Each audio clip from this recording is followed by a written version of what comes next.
Seconds. Right.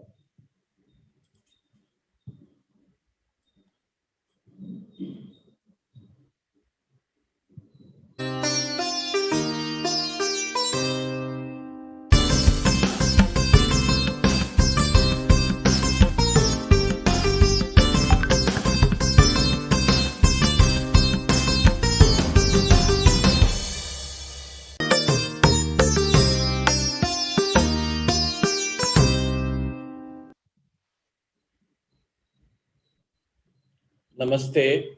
Welcome to everyone.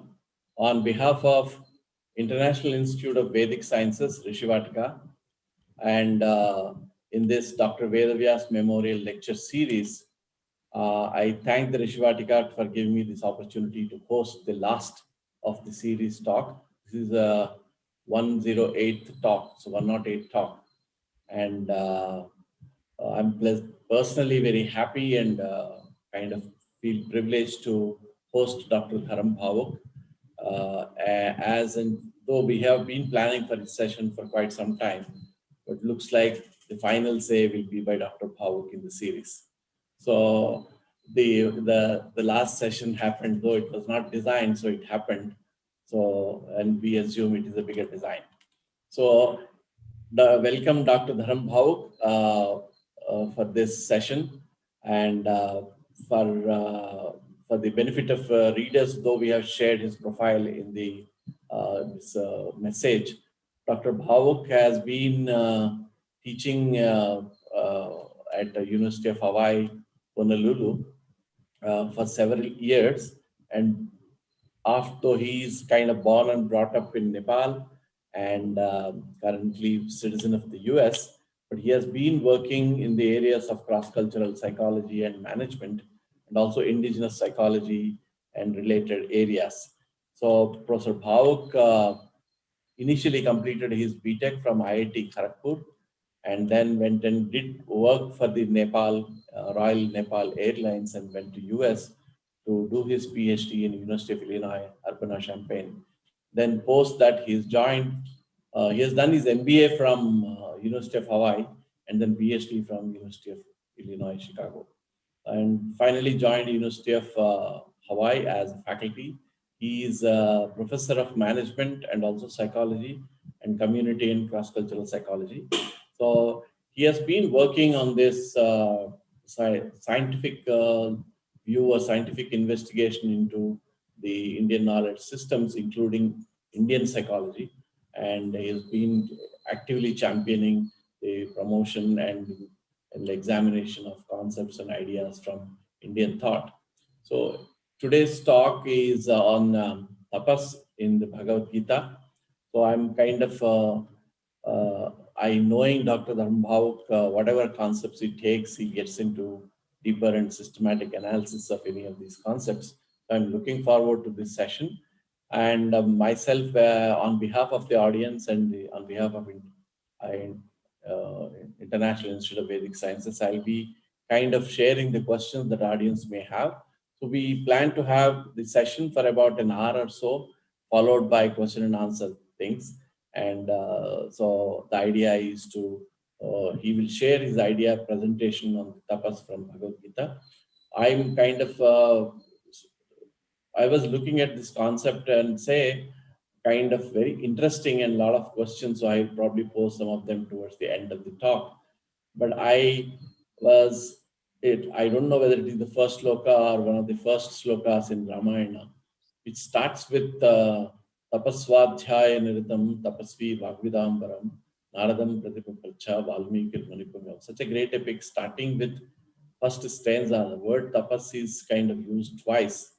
So, and of course, first time itself, tapas and svadhyaya. So there are interesting concepts, and when the last talk of our series is on tapas. So I invite Dr. Bhawuk to start his presentation, and I will join at the end for sharing the question and answers and continue the conversation. Bhawukji, welcome and start. Thank you, Srinivasji. Can you hear me? Yeah. Okay, good. Srinivasji is an inspiration, and he's a guide in my life. And for last 10, 15 years. We are losing count of time.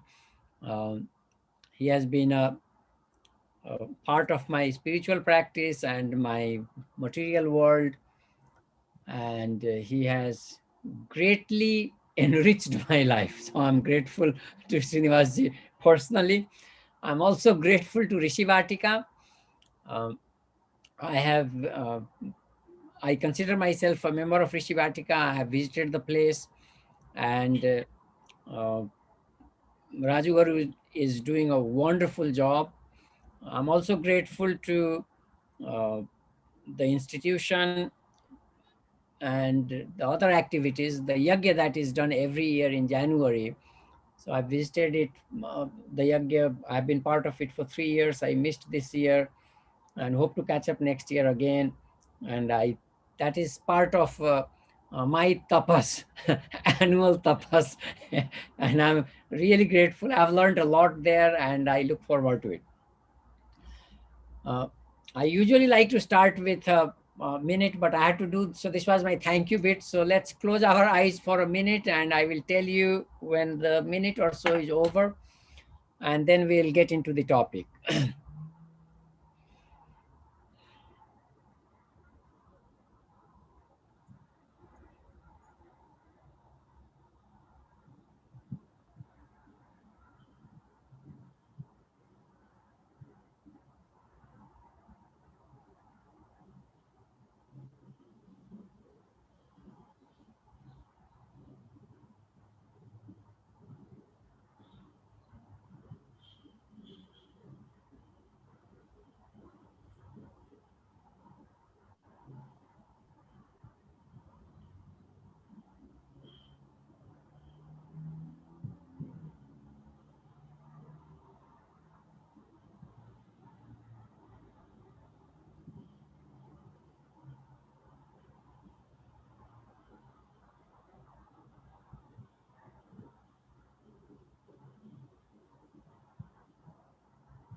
You can slowly open your eyes and we can connect.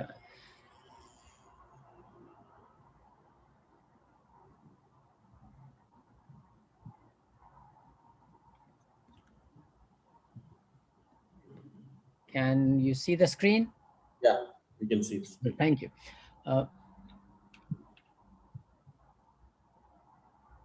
I wanted to say a few things before I really get into how tapas is described in the 36 verses in the Bhagavad Gita. So in the Bhagavad Gita, it appears, starts from chapter 4 and goes all the way to chapter 18. And it's used 36 verses.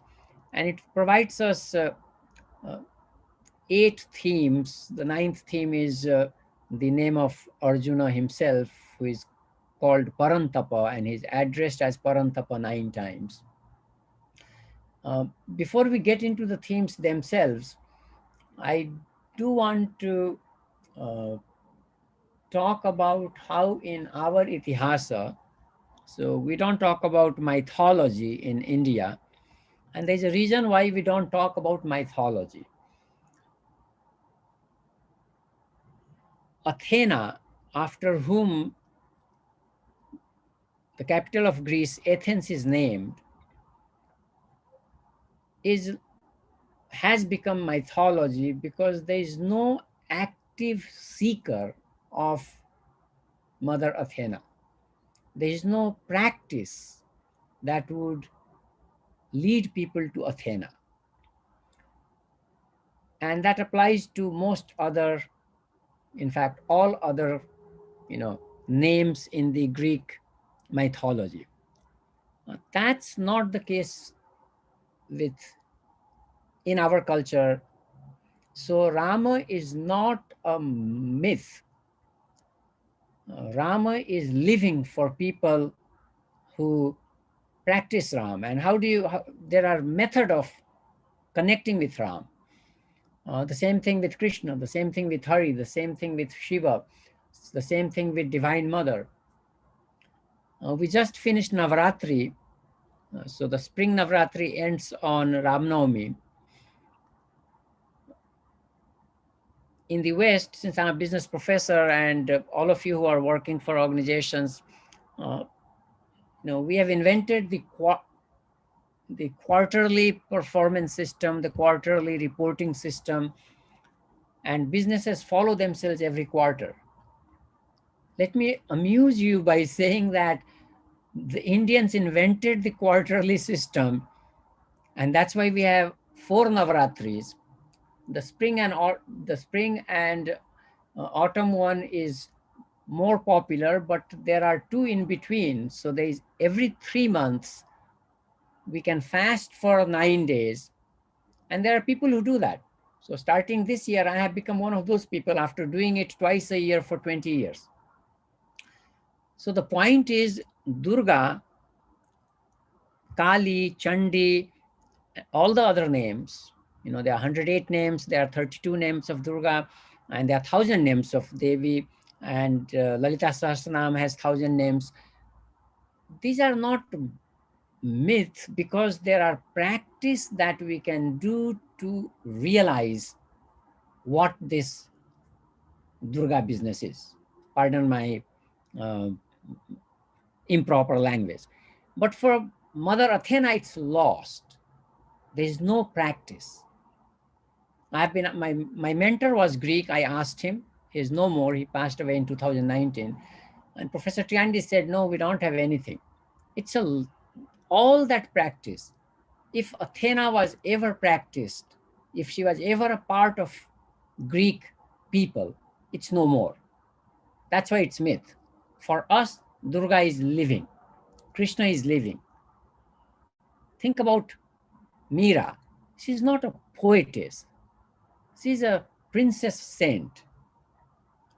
And everybody sings the songs she has written. So Krishna was not a stuffed animal, was not a Barbie for the princess. Krishna was a real thing. Krishna is a real thing. Krishna is not myth. Ram is not myth. Shiv is not myth. That's the one place to start. So we have itihas, and our itihas is fascinating. I will not steal Srinivas's thunder. I want him to come back and talk about the first slok of Valmiki Ramayana again. But Brahmaji, so in Bhagavatam Mahapuran, when we talk about creation, or when creation is talked about, when Maitreyi narrates the story to Vidurji, so Brahmaji comes out of the lotus, and then he, like a engineer, my first degree is in mechanical engineering, like an engineer, he said, where did I come from? So he starts going under the stem of the lotus and reaches the navel and does not find anything else. So he comes back and does tapas for 100 years of Brahma's life. So it's a stepwise. Our 1,000 year is 1 day for Brahma. So he did 100 years of tapas. Then he had what we say darshana of the creator. And the creator asked him, was very pleased and said, go ahead and create. And I am in everything and you'll basically be recreating me. And then he looks around and he finds 5 things: the lotus, himself, water, air, and space. And he is again confused. He's not able to do creation. So the Lord Vishnu tells him to do another tapas, and he does that for another 100 years. So we have our culture is rooted in tapas. And we will see this will come back when we talk about Arjuna being Parantapa, and we'll look at how people are called tapasvi. So it starts with Brahmaji, the creator of this material world himself. At this point, I want to note that tapas has, we think about both positive and negative tapasvis. So Hiranyakashipu's tapasya is one of the most severe one as described in Srimad Bhagavatam. And other people like Banashur and Mahisasur, uh, Ravan, Kumbhakarna, their tapas were equally challenging. So we know that tapas is not the guarantee to become a good person, because Hiranyakashipu became egotistical, Ravan became egotistical, Banasur became egotistical, Mahishasur became egotistical. And what was also interesting was they also started torturing other people. So not only the devas, but also human beings. So tapas is necessary condition, but it's not sufficient. And but we also have positive tapasvis, like I mentioned, Brahmaji, uh, go Dhruva, in the beginning of creation. A young boy wants his father's love, and Naradji guides him to do tapasya. And his tapasya is one of the most challenging one. And of course, he gets the darshana. And as a child, he does not even know how to pray. And Lord Vishnu touches his head with his conch shell, and then he is, he just uh, naturally starts saying the prayer. Gauri is another person we know who was a great tapaswini, and one of her name is Aparna. So when she started doing her tapas, uh, she started by eating less, then she stopped eating, then she stopped drink. Oh, so then she stopped eating. She would eat only leaves that have fallen from trees. And then she stopped eating that also. And that is when she was given the name Aparna, one who would not even have fallen leaves. And then she stopped drinking water, and then she stopped breathing. Is it possible? Well, we know the yogis are able to breathe at will. So we have a long tradition of both positive tapasvis and negative tapasvis. Now, does this mean that we don't have any value for it in our modern time? And after saying a few words about that, then I'll get into how tapas is uh, described in the Bhagavad Gita. And I like to, as a cultural researcher, I am, uh, I feel privileged that I can consume everything that is cultural. So if you have seen the movie Dangal, think about the movie and how the two daughters are basically strongly disliking their father for dragging them in the morning and doing all this exercise and taking them to wrestle with boys. They were very unhappy. They, as we would say in America, they hated it. They hated the regimentation, the regimen. And then one of their friends is getting married, and they are saying, "Oh, how lucky you are getting married." And the friend says, "I'm not lucky. I'll get pregnant and I'll have a baby next year and I will have no life. You are lucky. You are going to do something for yourself." And that instant changed those two girls. The next day, the father was surprised. Before he was up, the girls were already running. And everything we see in their training is tapas. Now, one of the aspects of tapas is that it is goal-driven behavior, to use modern psychological language. We want to achieve something, and for that we do tapasya. Now, Bhagavad Gita will tell us that that would be rajasic tapas. Sattvic tapas is one where we have no desire.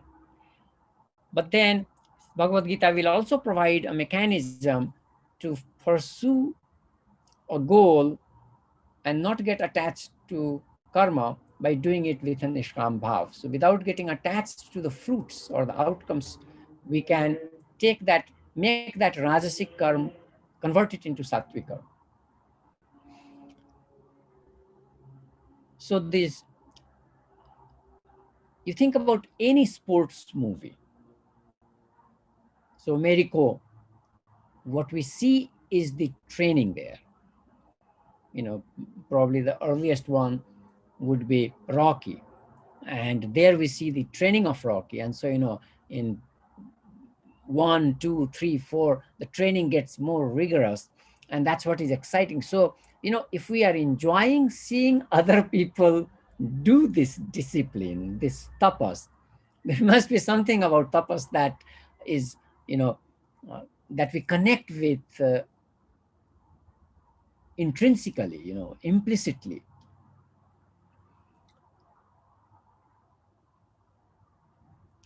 The great musicians have long tradition of tapas.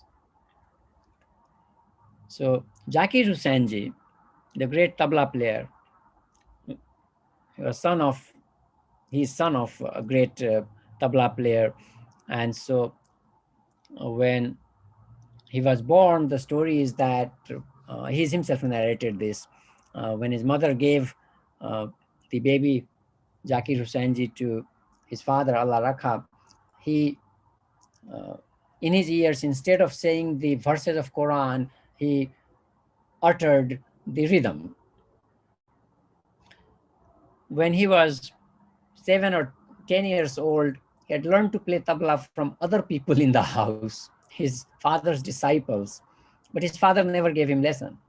And he had a solo performance in school. And after that, his father said, "Do you want to do this? Are you serious about it?" And he said, "Yes." And his father said, "Think about it. It's not an easy thing if you want to do it." And he said, "No, father, I want to do it." Well, he didn't know what he was getting into. Since I've already told you this, reminded you the story of Dangal, that's exactly what happened to Zakir Hussainji. Next day morning, he's woken up at 4 o'clock and he has to practice 3 hours tabla before he goes to school. And when he comes back from school, he has to practice 3 hours of tabla. So that is tapas.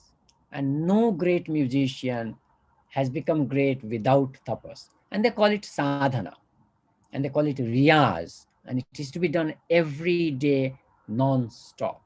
So tapas is all around us. Now, if you think that only these great sportsmen and these great musicians do tapas, that's not true. The best example is to look at the homemaker. And I was thinking about this presentation, and I reflected in my mind, and all my life when I was growing up, my mother was always up at 5. So was my father, but my mother was up, and she was, for us to get ready, she was getting ready herself, and then help us get ready and send us off to school. And then when we came from school, she was there and, fed us, cleaned us. And that is the Grihasthas tapasya. I remember when we were raising the 2 kids, 9 o'clock was time for them to go to bed, and that's it. Time over, go to sleep. On weekdays, there was no entertainment, no television for anybody. It's not like they couldn't watch and I could watch and Poonam could watch. No, there was no television on weekdays. On weekends, you could watch a movie or watch a show, and it was metered, it was limited. Once the kids left home, then we realized how we had done the tapas for 15 years, and now we became teenagers because we had no schedule, we had no regulation. That's just to humor you on the what happens when we stop doing tapas. We become comfortable and maybe lazy. I also want to share with you a little bit of personal experience. uh, I started doing tapas early on, from the age of 12, 13. Well, after I got my Yagyopaveeta at age 11, then I started chanting um, Gayatri. And I think when I was 15, I started fasting once a week. I learned that from my brother. who had become disciple of Yoganandaji. So I started fasting once a week, and I fasted once a week all my life. I might have missed sometimes, but generally speaking. And then I was inspired by Gandhiji, who fasted on Mondays. So, some of these practice. So tapas is controlling the self, controlling the senses, controlling the manas, and we'll see this. Bhagavad Gita will explain this, or give these definitions, these themes. I feel it has come naturally to me. And then at one point, I became sensitive that, you know, there's a story in Mahabharata that a, a tapasvi was sitting under a tree and doing tapas, and then a bird pooped on him, and he looked up, and with his tails he burned the bird, and immediately he knew that was not good. He got angry, and that's not good. So this is the dark side of tapas, and not being able to control oneself. And then he's advised to go and meet a householder and get instruction from her, a housewife, and then also go and meet a butcher and get lesson from him. So the idea there is that a housewife is a tapaswini, a butcher can be a tapaswi. So what work you do in life is not important.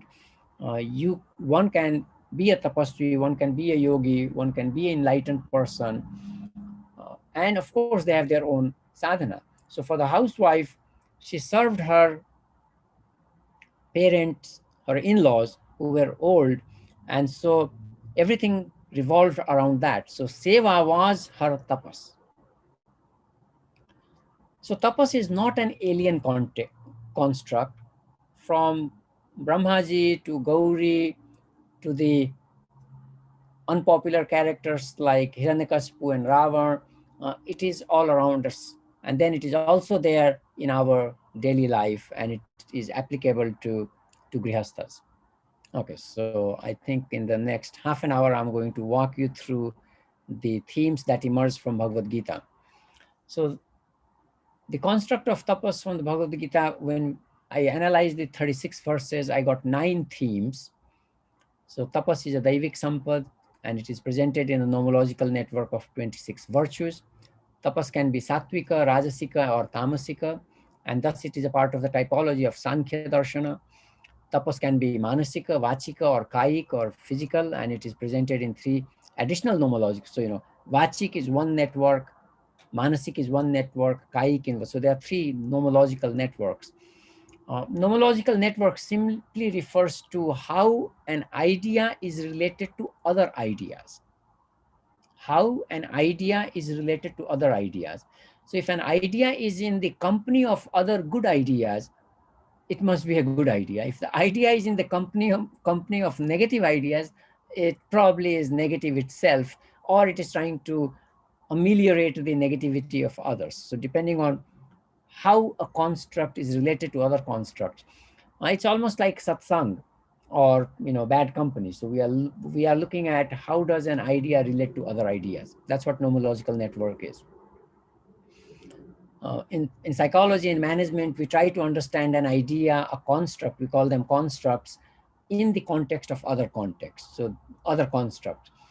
So they should be similar but not identical, and there should be different from some and similar to others. That's the idea. So here we are talking about the similarities of in what company tapas is presented. Tapas, yagya, dan, and karma, and shraddha are closely associated, and that would be the 6th nomological network. Krishna is presented as tapas in tapasvis, or tapas is Krishna personified in tapasvis. That's an interesting way of looking at. So basically, everything is Krishna, and tapas is also Krishna. Tapas is presented in the typology of yajna, making it a type of yajna. Tapas is necessary. In the 11th canto, Krishna tells Arjuna it's necessary for sadhakas of adhyatma, but not sufficient. Bhakti needs to be cultivated. And tapas is an attribute of Brahmana, and we'll see how that correlates to other qualities. So this is we are not propagating caste system here. We are talking about varnashram dharma. So those who have these qualities will be considered brahmana. That's the idea. And tapas is one of those characteristics of a person. So if I do not have tapas, I do not practice tapas, then I do not qualify as brahmana. That's how we should look at it, rather than somebody who is born brahmin and therefore whatever he does is tapas. No, that's not the meaning. And Arjuna is presented as an exemplar. I mentioned that earlier. So these 9 themes provide us a rich indigenous thick description of tapas. It helps us understand what tapas is, and hopefully as we go through the themes, you'll get an appreciation of it.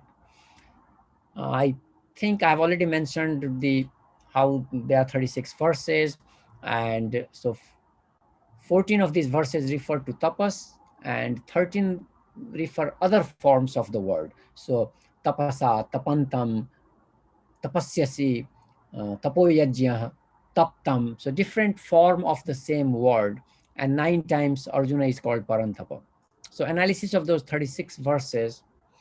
One of the things to keep in mind is that in doing this analysis, first we should go through the text, and then, as Swami Chinmayanandaji said, then we should allow the verses to go through us. And that's the reflective process that helps us see the pattern and also see it in our own life, and helps us also translate it in our own life.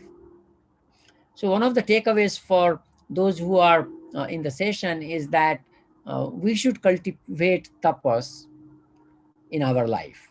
So we should have some form of tapasya in our life, whatever the phase of life, because it's important for all phases of life. So for householders who have small children, the children are your tapasya. Taking care of their need is the tapasya, financial and emotional and otherwise. So we go through the verses, and then we let the verses go through us, and they purify us, and through the reflective process we are able to identify the themes.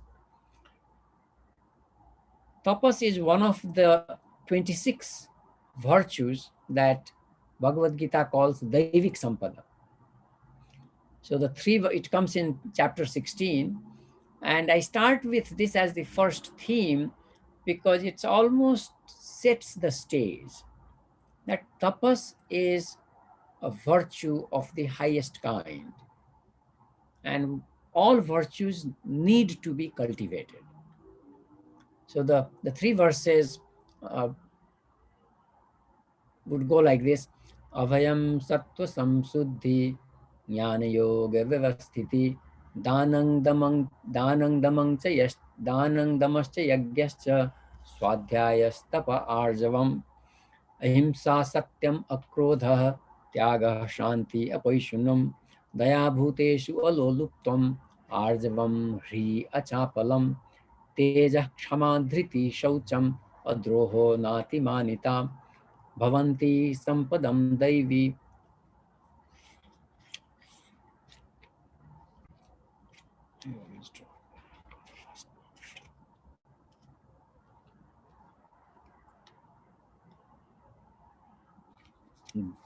Abhijatasya Bharata.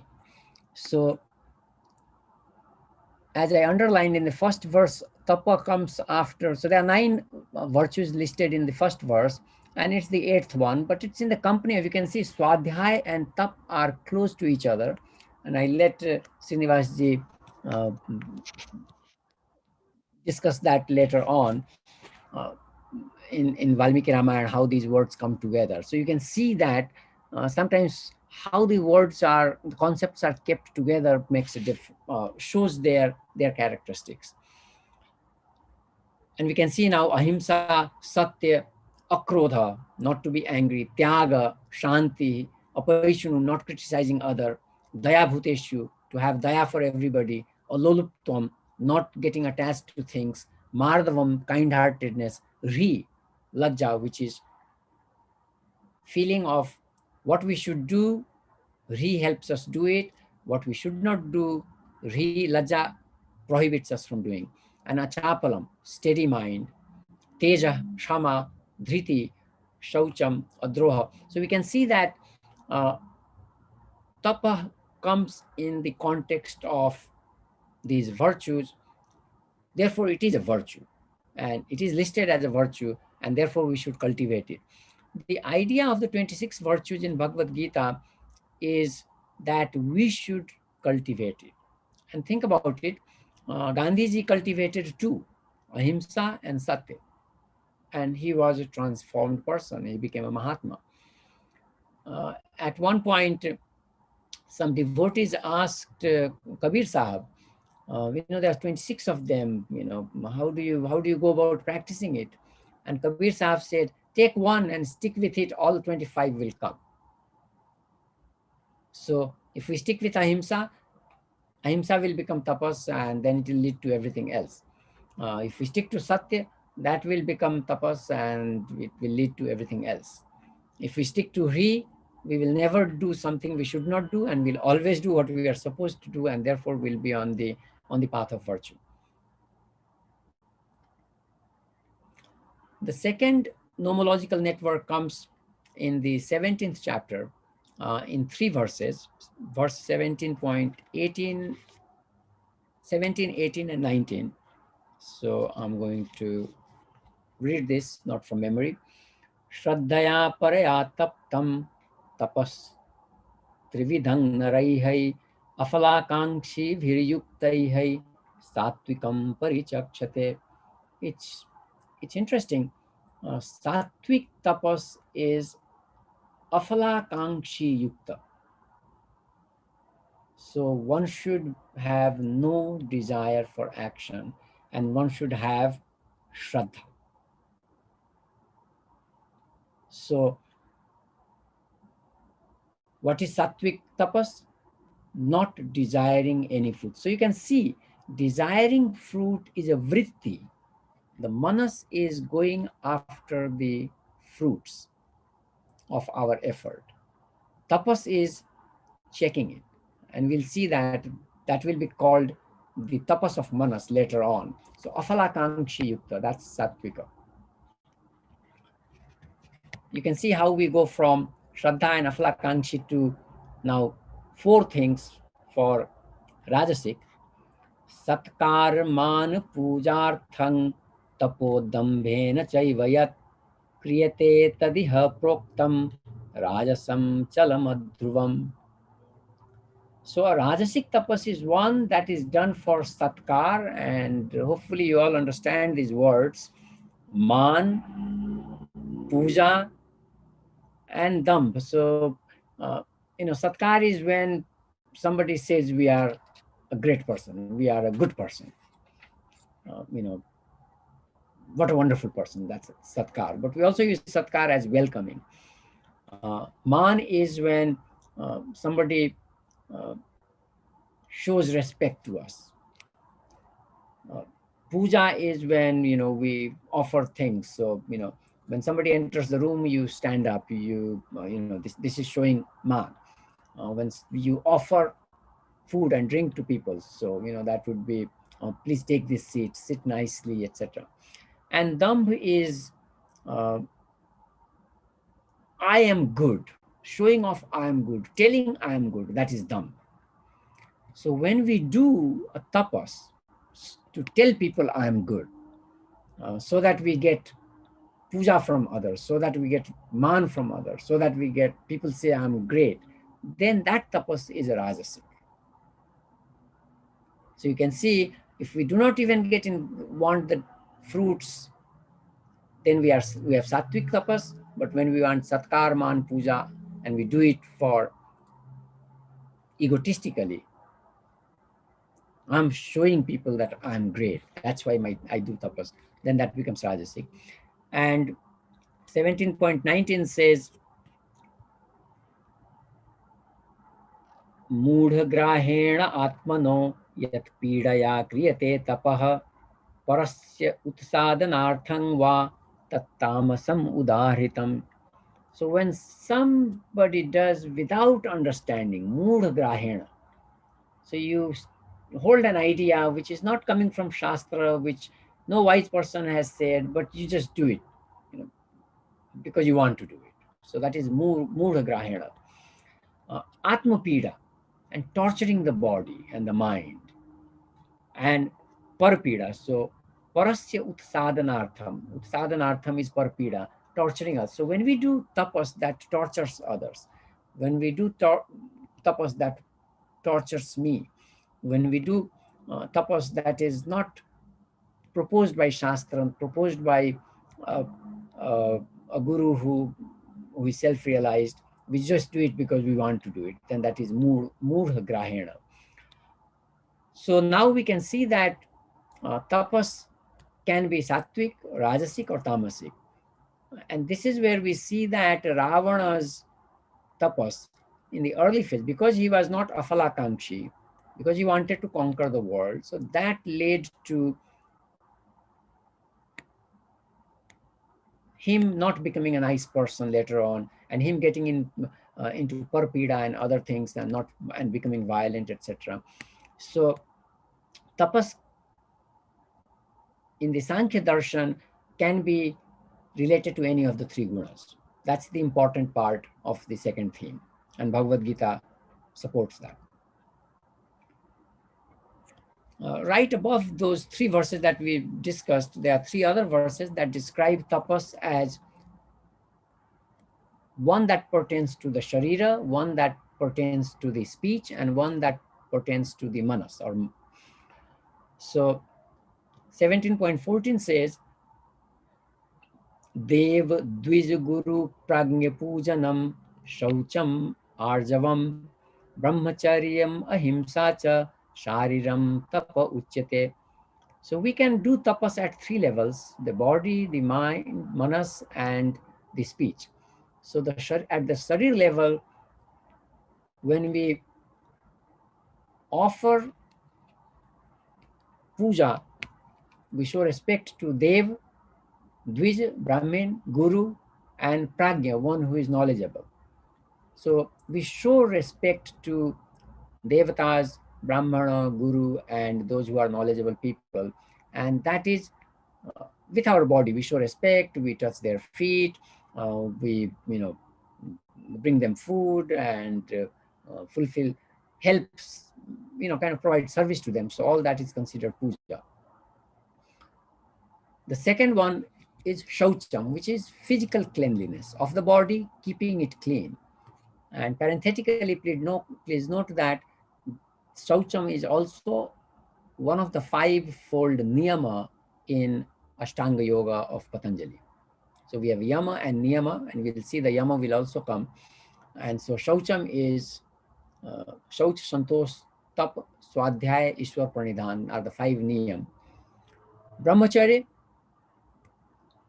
is one of the yama, and that is of physical here. So in this case, it is basically monitoring our sexual drive.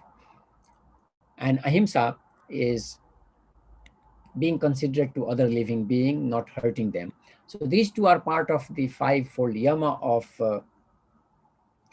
Patanjali Yoga Sutra. So ahimsa, satya, asteya, brahmacharya, aparigraha. Those five, we have seen two have come here. Satya is coming in the next one in speech. So sharirik tapas is related to both two of the yamas and one niyama of Patanjali Yoga Sutra. Please keep that in mind. So that shows the importance of tapas. It becomes a foundational concept for any sadhaka.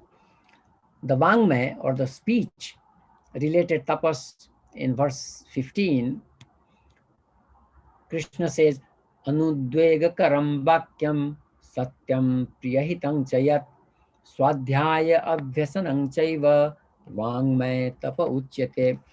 This is really it's a profound verse, because it provides us a four-part criteria of how our speech should be.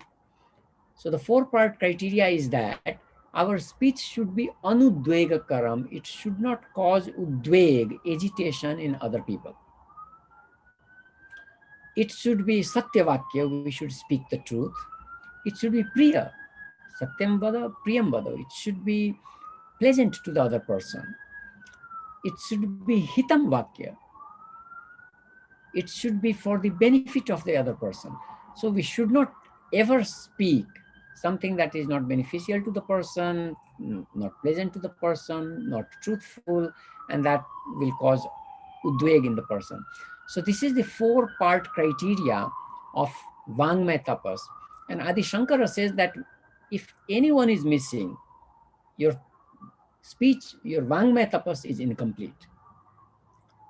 So yesterday I'm required to do, or everybody is required to do a training. And that training is so basic. I'm kind of, an expert in that field. So I started the training, and in 10 minutes I found, no, I can't suffer this. So I stopped. And then I called the concerned office and I said, I cannot do this. And the person there simply kept repeating that it's required, it's required, it's required. And so I think I raised my voice on the telephone. And so that is, I failed. My tapas of speech failed when I caused udveg. In the end, I was able to have a meaningful dialogue with the person. But that was when I was able to get out of that udyog causing language and became, priya and hitam kind of included it. So uh, this, the Vangmaya tapas, the tapas of speech, gives us this four-part criteria. And then Krishna also adds swadhyaya as one of the tapas of speech. So what that basically means is, like I chanted the verse from Bhagavad Gita. So if every day you chant Vishnu Sahasranam, then that is the tapas of speech. If you chant once a week Lalita Sahasranam, it does not, there has to be a frequency. So you do it regularly, and then that becomes, if you study the Bhagavad Gita 5 pages every day, then that is your swadhyaya practice. Swadhyaya abhyasanam. And interesting here, of these 5 things, satya is one of the yama, ahimsa satya aste brahmacharya parigraha, and swadhyaya is one of the niyama. Tap, shauch, tap, santosh, tap, swadhyaya, Ishwar pranidhan. So swadhyaya is one of the niyamas in the eightfold path. The tapas of Manas in 1716, Krishna says, Manah prasadah saumyatvam maunam atma vinigraha bhavasam suddhi iti etat tapomanasam uchyate. So we are getting, what are the tapas of Manas? We are getting here 5 characteristics. So manah prasada, the manas, the mind should be happy, and prasada is defined as param shanti. So we should be at peace. The manas should be at peace. That is, so we should do things so that our manas is at peace. That's the tapas. Saumanatvam basically is a sumanas. So su is a positive adjective applied to manas. So the manas should be uh, good. So sumanas basically means uh, antahkarana. Internally, we should have no vritti. So we should have no vritti internally, which is what yoga chitti vritti nirodha means. So saumatyam, the manas is really not outward going. Maunam is understood that uh, we keep quiet. Now see, maunam is that of Vangmaya, if we don't speak. But at the manas level, maunam basically then means internally reflective person. So we are becoming inward looking. Instead of the vrittis going outward, the vrittis are inward looking. Atma vinigraha is nigraha, vinigraha, atma vinigraha. So that there atma would mean antahkarana. So it's controlling the self, which is always running into different directions. And bhava samshuddhi refers to our bhava becoming shuddha. By the way, this is one of the Daivik Sampada also, which we is in verse 16.1. But it is in behavior to other people bhava samshuddhi is reflected. So if I am acting towards other in a pleasant way, then my bhava is shuddha. If I'm acting violently, I'm putting down people, then my bhava is not shuddha. So uh, a measurement of bhava samshuddhi would be always lok sangraha, always trying to serve people, help people. So we can see now we have three network here, nomological network at the physical level, at the speech level, and at the manas level. The fourth one comes out in chapter 17 also, and in the beginning of chapter 18, where we see that there are four things that are important to do, and they are yajna, dan, tapas, and karma. And all those four should be done with shraddha. If it is not done with shraddha, then yajna is unproductive, dan is unproductive, tapas is unproductive, and karma is unproductive. So whatever we do, we have to do with shraddha. So now we see that these four constructs are related to each other, and shraddha is the foundation of them. So this is, now we are, this is an interesting network where we see yajna, dan, tap, and karma are related to shraddha, and then they are also related to each other. But shraddha is more fundamental, more foundational than the other three.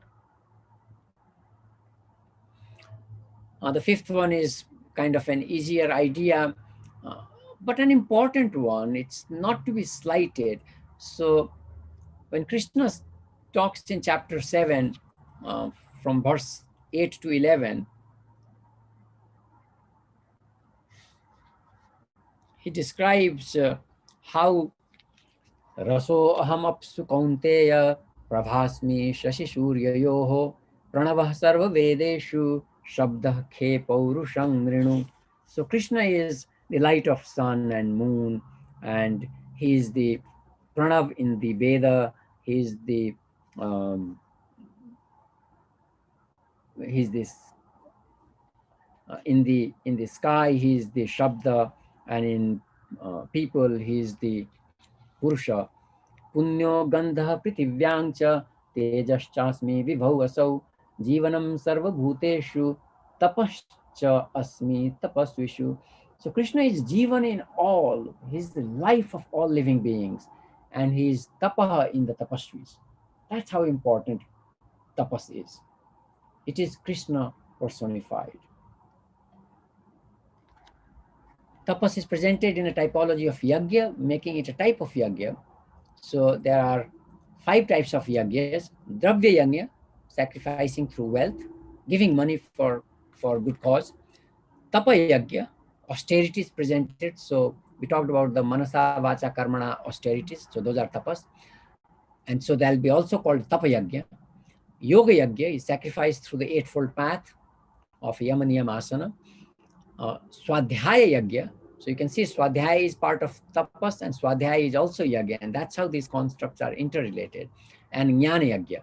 So of the 5 yajna, tapa yajna is one of the yajnas. So tapa is related to yajna, and yajna becomes tapas when we pursue it in a sattvic bhav, afalakankshi, then it becomes sattvic yajna, and otherwise it becomes rajasic or tamasic.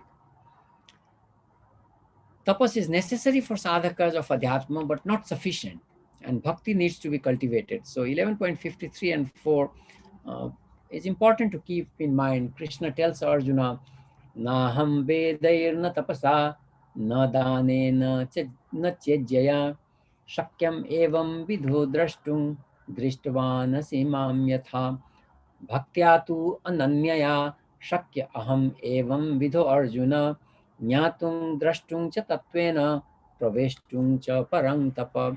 So tapa is necessary for sadhakas, uh, you know, but it's not sufficient. We need to cultivate bhakti for self-realization. Tapas is an attribute of a brahmana. And so what are the attributes of a brahmana? In 18.42, Krishna says, he basically lists those qualities. Shamo damastapah shaucham Shanti Arjavam Evacha Jnanam Vijnanam Astikyam Brahma Karma Swabhavajam. So these qualities, Shama, peace, Dhamma, controlling the self, Tapa, Shaucham, cleanliness, Shanti, forgiveness, Arjavam, straightforwardness, Jnanam, knowledge, Vijnanam, and Astikyam, believing in God. By the way, not believing in God is considered Asuri Sampad in chapter 16. So we should also notice that these are part of Sattvic Tapas and also Daivi Sampada. So what is listed here fits into those two types also. So tapas is the quality of a Brahmana. So we can now evaluate those who call themselves Brahmana, we can see from their behavior if they are a Brahmana. And finally, Arjuna is presented as an exemplar, Param Tapa. So he learned to shoot in the darkness. He used his archery to fill the pot to get extra lessons from Drona. He could focus on the decoy's eye. He could shoot the eye of the fish in the Swayamvara. He was invited to purge Khandava. And he also did tapas and received Pashupatastra from Shiva. So we know Arjuna was a great tapasvi. Tapas is also used for Vishnu, Mahatapaha. So this is in Vishnu Sahasranam, the number 122 is Mahatapaha. But Shiva has so many names that deals with tapaha. Tapasvi, Mahatapasi, Ghora Tapasi, Paramatapasi, Tapasakta. So Shiva is also attached to tapa. He loves to do tapa. Tapah Nidhi, the asset of Shiva is tapah. And Tapahmaya, Shiva is Maya, is filled with tapas. So tapas is a virtue of Shiva, of Vishnu, of Arjuna, of all great people, of Brahma, of Gauri. So this is an important construct for us.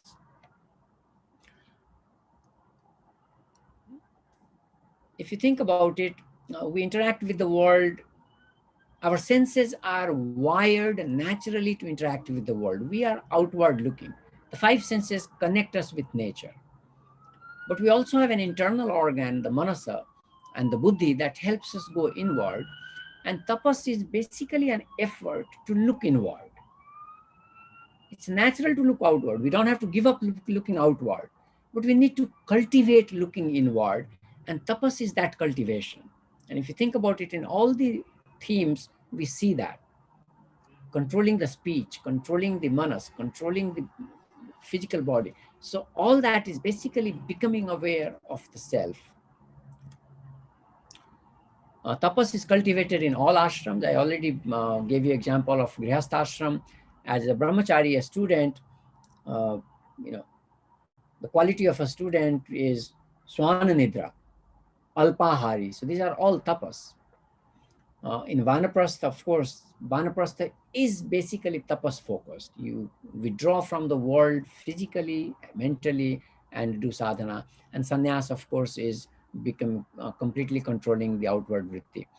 I mentioned tapas in sports, music, dance, art. We see that always there. And it seems to me that tapas starts as a niyam with an objective, like we see in the sports people, in the musicians, in the dance, in the artists, in the homemakers. We have an objective. But when we do that consistently over time, then over time, following a niyam becomes tapas. So if we go to the yajna every year, like many of you have gone to the annual yajna for as long as it has been conducted, that's your tapas. No exception. So the quality of tapas will depend on how many exceptions we make. So following a niyam is kind of a simple definition emerging from all the themes. So we are controlling our manas, controlling our body, controlling our behavior, and we do that through a niyam. We have a vidhi, and we follow the vidhi. If we follow it meticulously, always, then we are doing tapas. I can stop here, and if we have time and energy, we can do some Q&A. Thank you very much. Wonderful, Bhavukji. So if there are only few slides left, maybe you would like to complete and No, before. actually, I finished the slides. Oh, great. That is wonderful. Yeah. We just didn't want to miss any of the slides. Great. We have few questions on the kind of YouTube, and also I have few things to quickly share. There was a question by Mr. Giri. He says, how to maintain spiritual life in material life, which is kind of a question. And there is a, let me share the question so that you can decide to answer them. One question by Mr. Venkat Raghavan. He says in Ramayana, Tapasvachaya Niratam Shloka shows as two separate things, but we saw from one of the slides as Swachaya is Vachika Tapas. Yeah. Is there any difference according to Ramayana? That is question by Mr. Venkat Raghavan.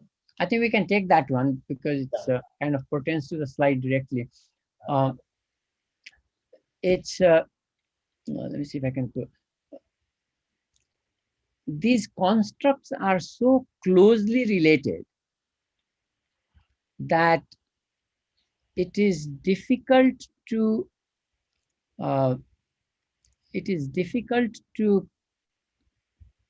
Swadhyaya right here. So this is where we are looking at. So Swadhyaya, so you can see Swadhyaya is a niyam. Tapas is also part of niyam. And here we see Saucham is niyam, and Saucham is a part of, Saucham is a part of niyam, but Saucham is here a part of tapas of sharir. And this is where we can see if we are always keeping our body clean, that becomes tapas. It is a niyam, but if we follow it every day, so depending on how we follow it, so the same thing with Swadhyaya, because here it says Swadhyaya Abhyasanam, the practice of Swadhyaya. So clearly, if we are chanting Vishnu Sahasranam every day, that is Swadhyaya, but because we are doing it every day, that becomes tapas. And it purifies the speech. So that's where the connection comes. If you do one time, it is, Swadhyaya. But now what is interesting is Swadhyaya is never done one time. By definition, Swadhyaya is doing every day. Therefore, it will become tapas. So here we see the, probably the fundamental issue may be that as Western trained, Western educated people, we are encouraged to keep things separate. That is never done one time. By definition. But our terms are not exclusive. They are interrelated. And we can see that. So this one is a good example. Swadhyaya is a niyam. If we do it every day, it becomes a tapas. If we go to the yajna every year, it becomes tapas. If you went one time, we got the benefit. We didn't lose the benefit. But going every year, now think about it. You start planning your work, you start thinking about it. You go to the yajna, when you come back, you do things. So it starts to regulate the life. And I think tapas has something here we can see, sharirik, vangmay, manas, it is regulating our life. And probably that's what in essence tapas is. Anything that regulates, any niyam that regulates will become tapas. And that's why we saw later on that Dravyamaya yajna, tapas yajna. So see, yajna again is classified in terms of these words we know. So tapa yajna, yoga yajna, swadhyaya yajna. So swadhyaya is also yajna. So now here the purpose idea is, if we do everyday swadhyaya, then that's like doing everyday yajna. And that is also tapas. So these terms cannot be, we should not even try to separate them. They enrich each other. Wonderful. In fact, looks like the first three words of Ramayana is good enough for the life practice. Yes. Tapas, Vachaya, Niratam. So that it's like, it's another question by again Mr. Venkatraghavan is, Out of the three, Manasika, Vachika, and Kayika, is there any specific order of importance or order to follow by everyone? Or is it enough to start with any one of and others will follow? Please guide. I would agree that if we start with any, others would follow. But the physical one is important in the sense that when you think about violence, so ahimsa, we must stop the physical one first. And if we do the mental one, then the physical will stop, indeed. But we must never have physical violence. We must never have speech violence. So in that sense, so physical violence would be throwing something at you, hitting you. Speech violence would be using bad language, cussing. So once we have gone through, controlling anger, so not becoming physical, not using bad language, then we start seeing, that the thought has arisen and we must immediately take care of it. But clearly in the end, if the manas is Shuddha, everything will become Shuddha. And that is why in our tradition, we talk about Swadhyaya, we talk about Yajna, we talk about Satsang. The Satsang lingers on for some time. We all have experienced the Yajna. The Yajna continues for a few weeks, and then, we need another Yajna because the material world has washed it off. And that is the practice of, spiritual practice. So I think when it comes to, we can start anywhere, but something like ahimsa, violence, anger, we should definitely stop with physical, then speech, then manasa. Wonderful. There are a couple of questions by Sri Charan, and because some of them are related, so I'll read them together. He said, Namaskar. In Itihas, there has been a connection between tapas and energy. When someone does fierce tapas, energy is said to reach the other lokas. How does Gita and Samkhya look at this? That's the first question. A related question is, you mentioned Ravana doing tamasic tapas and devolving. We see Vishwamitra doing a rajasic tapas, and this changed him to be more sattvic, Brahmarshi, which was earlier mentioned by Dr. M. Jaydev also, that through tapas Vishwamitra became Brahmarshi. Can you please comment on this transition? So, the tapas and energy, let's go to, so in the Daivi Sampada, Teja, Kshama, Dhriti, Shaucham, Adroho, Nati, Manita, Bhavanti, Sampadam, Daivik. So Tej is what you are referring to, and tapas literally means burning. And we know from people who have been tapasvi that there's a glow, and that is the Tej we are talking about. And so in the Itihasa, when people are talking about when somebody is doing strong tapas, then like Hiranyakashipu's, then there is a fire from his head shooting upwards, and that's how focused he was. So tapas is related to that energy. I think glow is at the physical level, but we all have, not all, but either we have heard or we have experienced it, that in the presence of enlightened person, you feel some energy, and so that's the emanation of positive energy. So yes, there is, in the Itihasa we talk about it, and we think it's just metaphorical, but I personally think a lot of things that we have in our Itihasa, we are not able to make sense of in our time, and so we tend to think it is like the Western myth, but it's not. It's question of, are we that advanced? And some of our yogis have demonstrated in lab that they can stop breathing. So, how did they do that? It is n equals 1, but the point is, they say there is a method and you can do it too. So tapas and energy are related. I did not mean to say Ravana tapas was tamasic. No, his tapas was sattvic, and he did uh, get blessing from the creator Brahmaji himself, and he wanted to be immortal. And that's Brahmaji very nicely always said, I'm not immortal, so I can't give you that. You can ask for everything else. But he became kind of tamasic later on in his life, uh, because of that, falakanchi, and after conquering all the devas, so maybe his downfall was just ahankar. And think about it, that is asuri sampad. One of the five asuri sampad is ahankar. And so that's what got Hiranyakashipu, that's what got Ravana. So I, if I said that, I apologize. His tapas was not tamasic, but he became tamasic later because of ahankar.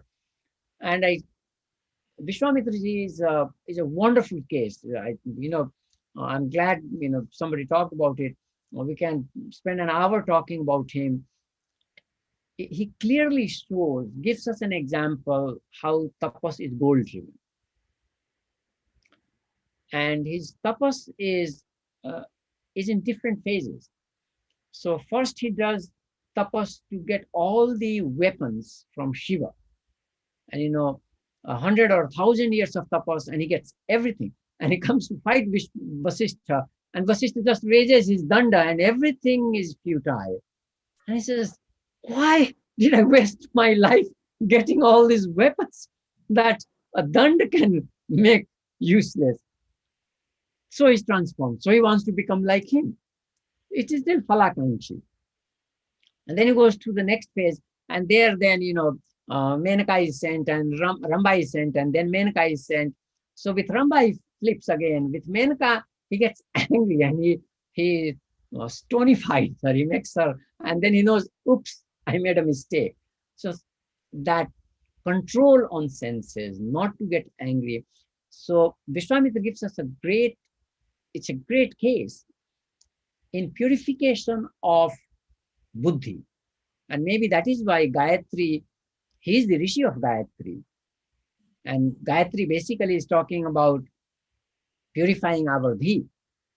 Dhimahi prachodayat. So purify our dhi. So probably the poor guy struggled for thousands of years to purify his dhi in bits and pieces.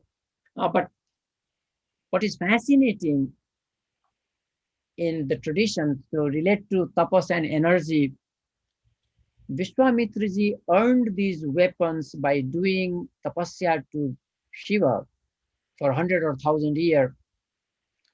And he simply gave it to Ram.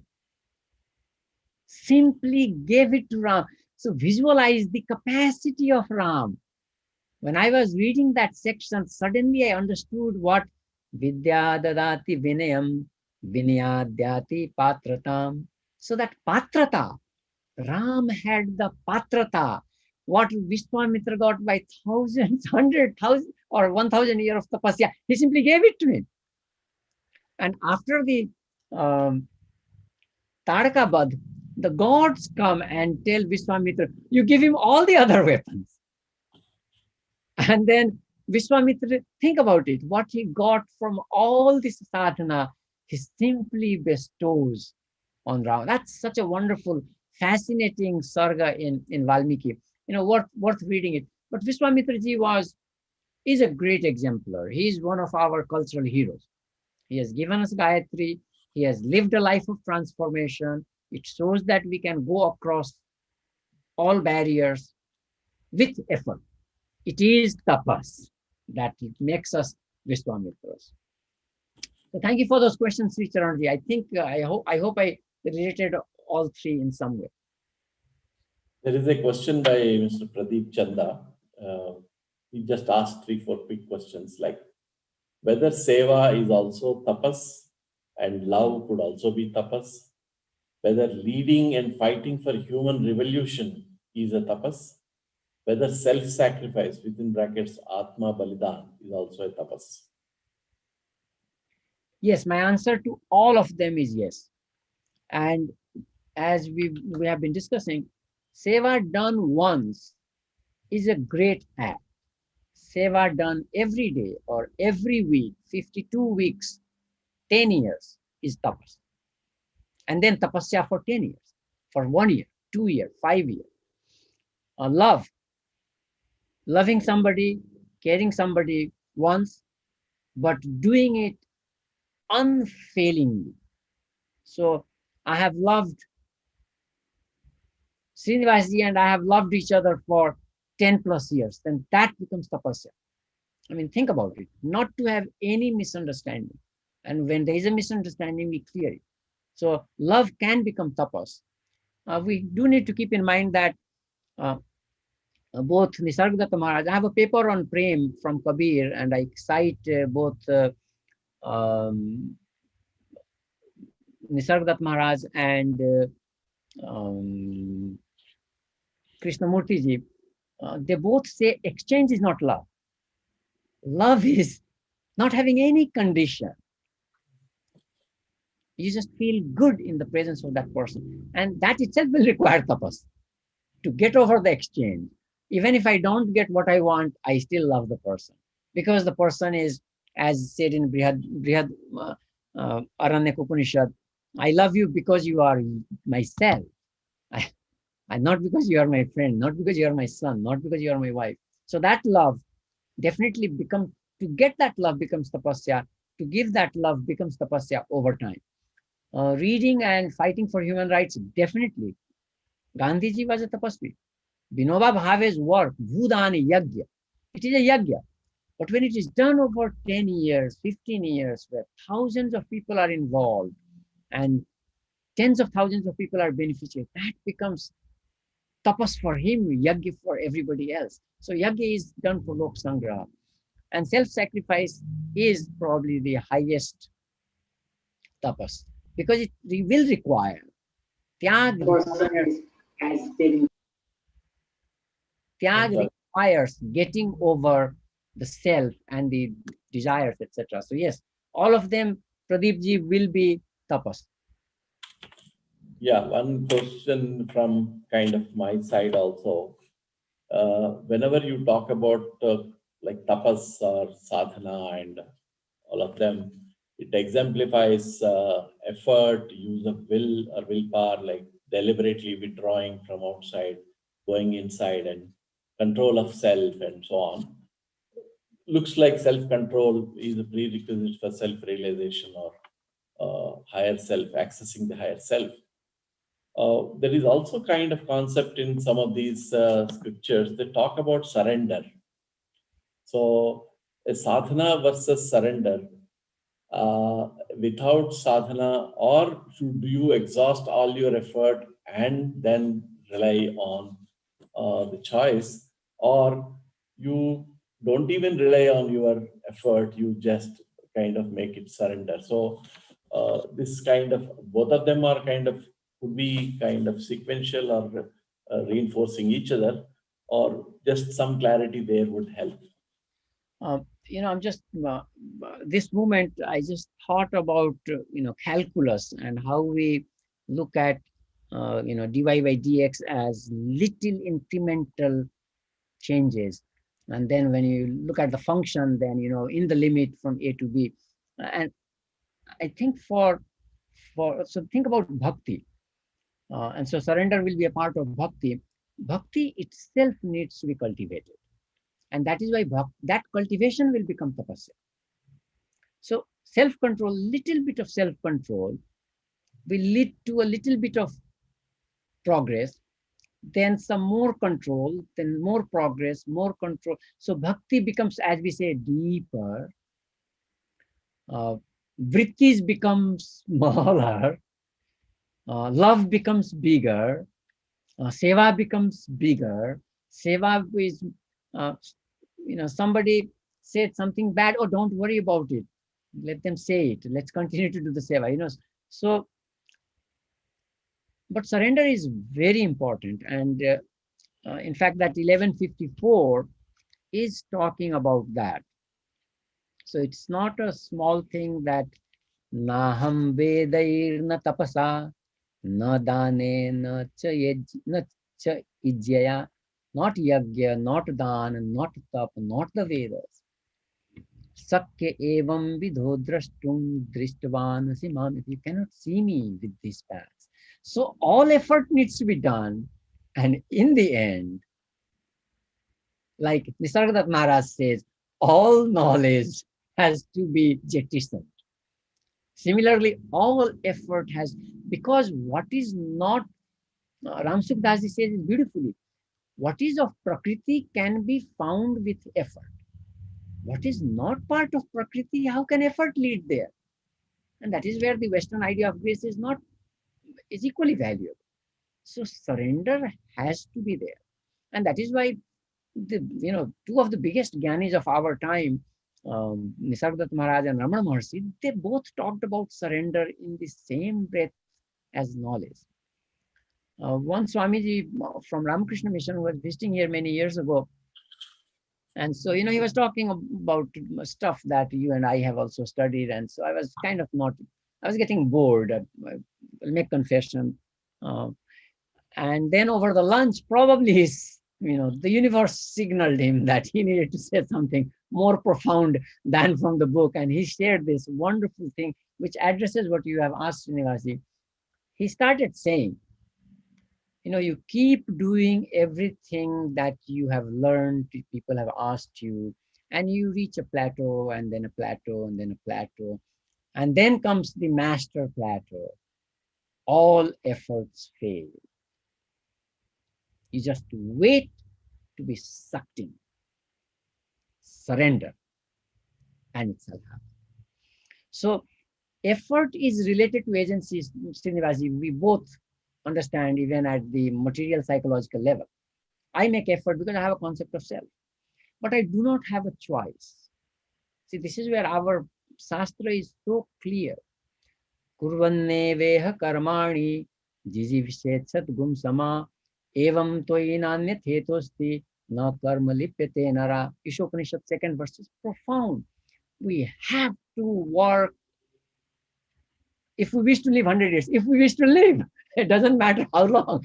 So long the body is there. Krishna says you cannot run away from action. Samsara yatra cannot be carried out without action. So when we are doing the action, then we have to cultivate good action. And then I think when we keep doing sattvic action, feeling, thought, surrender comes just naturally. So, for what it is worth, thanks to the yajna, and 3 years, and this year I missed it, but I do all kind, I do Gayatri and Navarana mantra and other mantra chanting, but I've also added Om Namo Narayanaya because of the yajna, and I visualize I'm at the yajna and do two mala, and then I also do Om Shrim Shreya Nama again at the yajna vedi for our yajna, and I have also started chanting for a year or so uh, uh, the Lakshmi Sutra, Shri Suktam, and I discovered a prayer of Lakshmi from Indra. And there's a beautiful line there that if you are not there, then there's no friend. The brother is lost. So we have a complex concept of Shri. We have a complex concept of Lakshmi. I have a friend, I'm rich. I have a brother who talks to me, I'm rich. But when the kripa of Lakshmi is gone, then my brother will not talk to me. My friend will not talk to me. That's Lakshmi. That's her kripa. So that Indra Sutta, I have been chanting for a year or so now. And suddenly, 2 days back, it just became live. It's just difficult to express it. But it became a part of me. I could relate to it. I just felt so that suddenly, grateful. Mother, you have really given me everything that Indra is asking. Thank you very much. And surrender comes from those moments, and then it gets deeper. And for somebody like Srinivas, he doesn't need to worry. He's naturally in that mode. In fact, I liked one of the expert of yoga training when she was writing about the asanas and excellence in those things. He says a lot of people with great effort and excellence have achieved comfort and excellence in doing asanas, but they really struggle doing the shavasana very effectively. So rest of them are all exercise of effort or will and kind of putting things, whereas it is giving it up. Sarva, can you give it up fully is the Shavasana. So though on the face of it, Shavasana looks simple and easy, but really doing it very effectively, the most difficult asana to do. So a surrender on the face of it looks easier than effort, but in really doing it in the spirit, probably it is the more toughest and more evolved kind of practice. Then there are a couple of other questions. That thought that surrender looks easier, but it's so. There is a Paul Tillich. He has beautifully expressed that surrender is the biggest courage. Biggest? Courage. You have to have courage to surrender. I am completely sold on that idea. Because it's unknown, what could be more courageous than surrendering it to the unknown? At your will, do what you want, Lord. That requires courage. I really, he's known to have made religious studies, contributed to this a lot. So, we'll talk about that another time. But yes, it looks easier, but it requires courage to surrender. Ashokji says, how does ego feature in sadhana?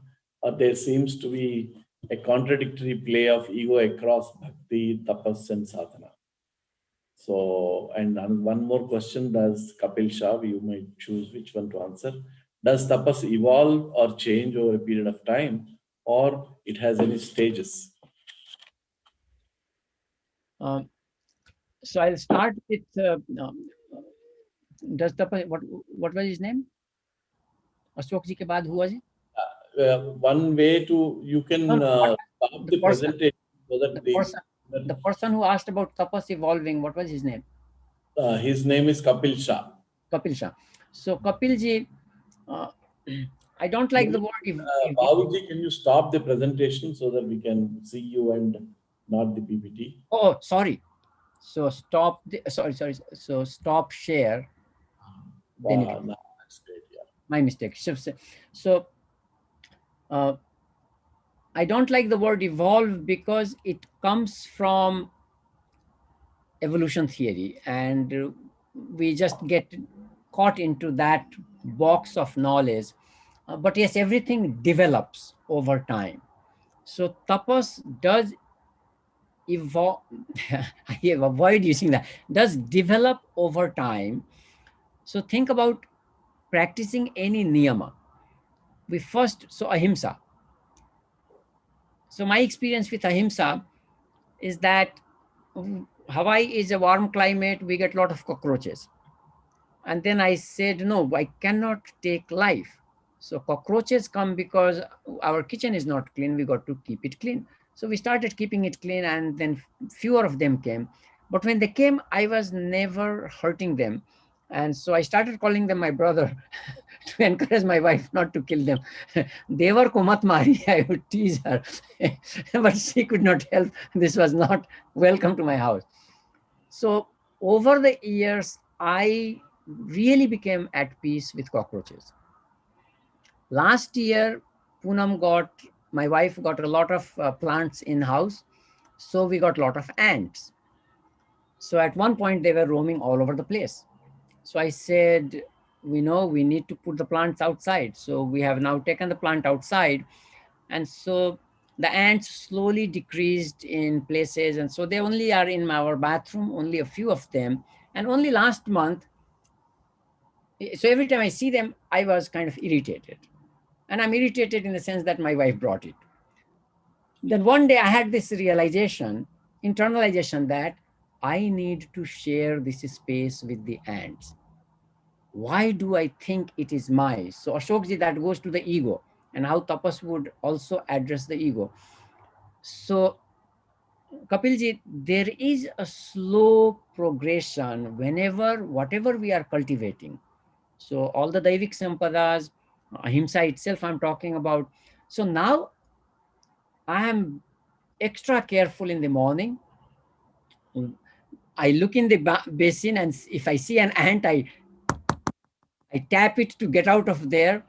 Once in a while, I have a few of them have lost their life. I'm regretful, and I know, uh, I didn't do intentionally, but nevertheless it happened. I'm the cause, and I feel bad about it. So that depth slowly comes. And so, do I see myself in the ant like Raman Maharshi and Ramakrishna? No, I'm not there yet. But that depth slowly will come. And so, tapas is developing the depth through a practice. Ego will basically become diluted. So, if I had the board, I would draw a solid line, a thick line. So, if that is my ego, then the tapas will start making holes in it. So, the solid line will become kind of dashed line, then it will become dotted line, then it basically merge with the space outside. So all tapas, bhakti, sadhana, uh, bhakti itself will grow, Kapilji, slowly with depth. Sadhana will become, as we say, sadhana becomes strong, sadhana becomes, refined. So, now I'm at peace with the ants, and hopefully now any other visitor in my apartment, I will look at it as sharing space. So I have a cognitive metaphor. But again, it is propelled by that concept of ahimsa. So yes, tapas will develop slowly, and the ego will slowly start to melt down. Uh, and the outer world basically gives us feedback how we are doing in our sadhana. So like yesterday, after a long time, I raised my voice. I used to raise my voice always talking to customer service people because they were not helpful. And then my wife said, why are you losing your why are you losing yourself? And my sons said, so I said, okay, I don't need to do this. So I had feedback and I started changing. So again, that takes time and effort, but I'm conscious of it. I'm a reflective person. I want to look at it. And I do think that akrodha is a quality, daivik sampat. So if I have krodh, if I have annoyance, so krodh, when it become fine, just like ego becoming finer, krodh becoming finer is annoyance. So I'm annoyed. So it appears on my face. My wife is the best mirror. She tells me. So I'm still on the annoyance stage. I'll go from annoyance to krodh. I have not quite made it below annoyance yet. I still have a few things that annoy me. So again, but that is part of my ego. There are expectations, and it does not have to be. I do better at work with my students. I have learned that they will blossom in their own time. So I give them opportunity, I push them, but I don't push them to fall. So Srinivasji knows one of my best students took 10 years to finish. Not because he's not a good student, because he had a full-time job and he was not prioritizing. When the time came, he prioritized, he did a good dissertation. So, and there was another one who finished in 3 years because he prioritized. Both are able students. My job is to provide them opportunity. One who wants to finish in 3 years, get out of here in 3 years. One who wants to take longer, take your time. So they will blossom in their own time. So, these practices take time, but I'm still working on annoyance. So, maybe next time I'm talking to you, I will know how well I've done. So that addresses Ashokji and Kapilji both, I hope. Yes, yes, yes. Thank you, Bhavukji, for this very, very useful and insightful kind of comments and sharing of these ideas. Also, kind of whenever we delve deeper into any of these concepts or ideas and frameworks of the Eastern or Indian knowledge systems, looks like they are not as linear as you mentioned. Western educated people will find it difficult.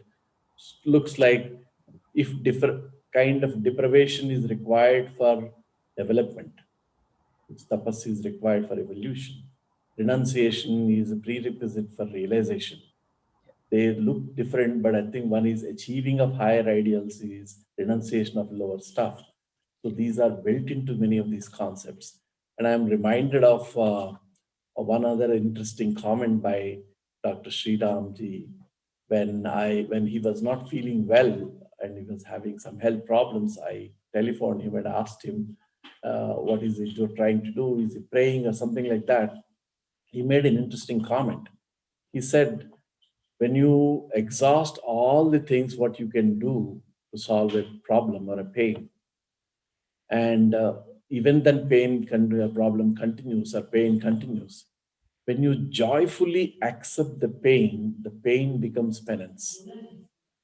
I realized, like, there can't can there be a better definition of tapas than joyfully accepting pain, joyfully accepting deprivation, joyfully accepting renunciation. It's not doing it as a kind of, not even sense of sacrifice, but actually acceptance and celebration as part of the process. So this is very, very interesting concept, which is of relevance our daily life, and also for a long-term pursuit of things in life and beyond. Wonderful, Bhavukji. Thank you very much. As expected, your last word gave you the real lasting impact on all the audience. And we look forward to another series started by, it to be started at some time by International Institute of Vedic Sciences.